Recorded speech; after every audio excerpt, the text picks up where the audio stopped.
നമസ്കാരം, എൻ്റെ പേര് നിതിൻ എഫ് എന്നാണ്. ഞാൻ സ്വീറ്റി ഹോസ്പിറ്റലിലെ കൺസൾട്ടൻറ്റ് സൈക്കോളജിസ്റ്റാണ്.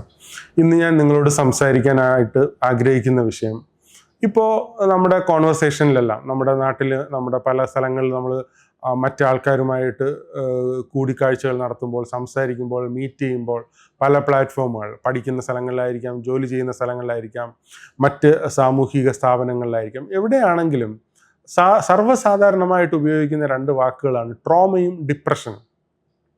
ഇപ്പോൾ യഥാർത്ഥത്തിൽ നമ്മുടെ ലൈഫിൽ വരുന്ന പ്രശ്നങ്ങളെയും വിഷമങ്ങളെയും എല്ലാം തന്നെ ഇപ്പോൾ ആൾക്കാർ ഒന്നുകിൽ ട്രോമ എന്ന് പറയും, അല്ലെങ്കിൽ ഡിപ്രഷൻ എന്ന് പറയും. ആൾക്കാർ ആരും തന്നെ ഒരു ഡിസപ്പോയിൻറ്റഡ് ആണ്, സാഡ് ആണ്, അല്ലെങ്കിൽ ടെൻസ്ഡ് ആണ്, സ്ട്രെസ്ഡ് ആണ്, അല്ലെങ്കിൽ ഫ്രസ്ട്രേറ്റഡ് ആണ്, ഇങ്ങനത്തെ വാക്കുകളൊന്നും ഉപയോഗിക്കാറില്ല.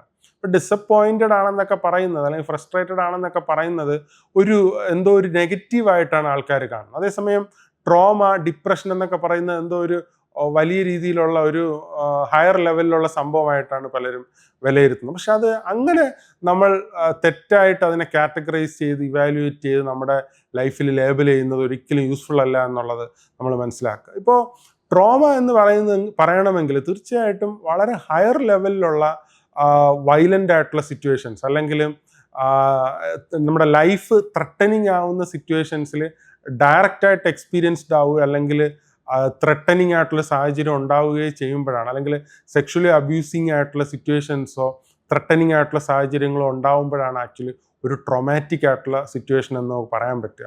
അല്ലാതെ നമ്മുടെ ലൈഫിൽ ഉണ്ടാകുന്ന ചെറിയ, ഇപ്പോൾ എക്സാമിന് ഫെയിലായി, നമ്മൾ ഉദ്ദേശിച്ച കാര്യം നടന്നില്ല, അല്ലെങ്കിൽ നമ്മൾ പ്രപ്പോസ് ചെയ്ത ആൾ നമ്മളെ വിട്ടിട്ട് പോയി, അപ്പോൾ അത്തരത്തിലുള്ള അല്ലെങ്കിൽ സാമ്പത്തികമായിട്ട് നമ്മൾ ഉദ്ദേശിച്ച കാര്യം നടന്നില്ല. അപ്പോൾ ഇതൊക്കെ തന്നെ ഒരു ട്രോമയായിട്ട് നമ്മൾ ഒരിക്കലും വിലയിരുത്തേണ്ട കാര്യമില്ല എന്നുള്ളത് നമ്മൾ വളരെ പ്രധാനപ്പെട്ട വസ്തുതയായിട്ട് നമ്മൾ എപ്പോഴും ഓർത്തിരിക്കേണ്ടത് അത്യാവശ്യമാണ്. അതുപോലെ തന്നെ ഡിപ്രഷൻ. ഇപ്പോൾ ഡിപ്രഷൻ എന്താണ് ഡിപ്രഷൻ എന്നുള്ളത് വളരെ പ്രധാനപ്പെട്ട ഒരു കാര്യമാണ്. ഇപ്പോൾ നമുക്ക് ഡിപ്രഷനിൽ പ്രധാനമായിട്ടും 3 ക്രൈറ്റീരിയകളാണ് ട്രയാഡായിട്ട് പറയുന്നത്. അതായത് നമുക്ക് ലോസ് ഓഫ് ഇൻട്രസ്റ്റ് ഉണ്ടാവുക, എന്ത് കാര്യം ചെയ്താലും നമുക്കൊരു സന്തോഷം ഉണ്ടാവാതിരിക്കുക, അല്ലെങ്കിൽ എൻജോയ്മെൻറ്റ് ഉണ്ടായിരിക്കുക, ഒരു ഇൻട്രസ്റ്റ് ഇല്ലാതിരിക്കുക എന്നുള്ളൊരവസ്ഥ നമുക്കുണ്ടാവണം. അതുപോലെ തന്നെ ക്ഷീണം, ഫെറ്റീഗ്, കലശലായ ക്ഷീണം നമുക്കുണ്ടാവണം. അതുപോലെ തന്നെ മൂഡ് ലോ ആയിട്ടിരിക്കണം, അതായത് നോർമൽ മൂഡിനേക്കാളും താഴെയായിട്ട് മൂഡ് നിൽക്കണം. അപ്പോൾ ഇത് 3ഉം 2 ആഴ്ച തുടർച്ചയായിട്ട് നിൽക്കുകയും നമ്മുടെ ഡെയിലി ഫങ്ഷനിങ്ങിനെ, സോഷ്യൽ, ഒക്യുപ്പേഷണൽ, ഫാമിലി അല്ലെങ്കിൽ അക്കാഡമിക് ഫങ്ഷനിങ്ങിനെ ബാധിക്കുകയും ചെയ്യുമ്പോഴാണ് ആക്ച്വലി ഒരാൾക്കൊരു ഡിപ്രഷൻ ഉണ്ട് എന്ന് നമുക്ക് പറയാനായിട്ട് കഴിയും. അല്ലാതെ നമുക്കിപ്പം നമ്മൾ ജോലികളൊക്കെ ചെയ്യുന്നുണ്ട്, വീട്ടിലെ കാര്യങ്ങളൊക്കെ നോക്കുന്നുണ്ട്, ഫ്രണ്ട്സുമായിട്ട് നമ്മൾ പുറത്തു പോകുന്നുണ്ട്, വർക്കിനെ ബാധിക്കുന്നില്ല, ഇടയ്ക്ക് നമുക്ക് ചെറിയ വിഷമം വരുന്നുണ്ട്.